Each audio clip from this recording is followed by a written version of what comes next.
going to have a chat with Helen, who, next to David, has been the most closely associated with the training course. Helen, can you give me a brief history of your connection with curative hypnotherapy? Well, I started off as a counsellor, which was obviously beneficial and enjoyable for myself too, but only enabled people to live with or to actually manage their problems. They were still there. They still had to find ways of dealing with it. And then David asked me if I would come along and help on one of the training courses, and I reluctantly agreed, and went along and found it absolutely fascinating. Go on. So, well, I agreed to volunteer for a few more, finding it equally as fascinating, and eventually I thought, no, do it the right way, and went and actually became a trainee myself, did it myself, qualified, set up in practice back in 1982, I think it was now, and about 6 years after that I became a tutor myself. Do you prefer training to actually giving treatments?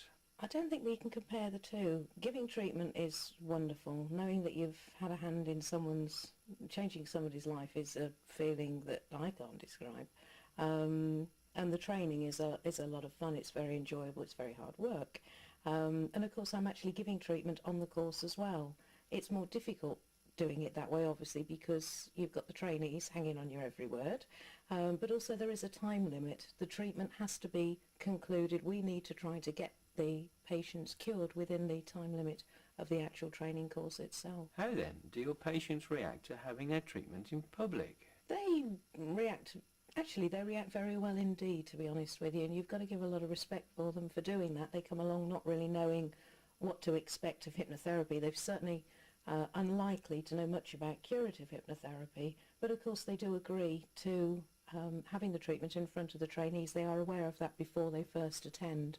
Obviously confidentiality and trust are important things we have to be aware of, so they do agree to do that before they come along. Is your method of using hypnosis generally understood? Not yet. We're working on it. People are gradually getting there, and the more people who train and are out there giving good quality treatment, obviously the more the understanding will spread.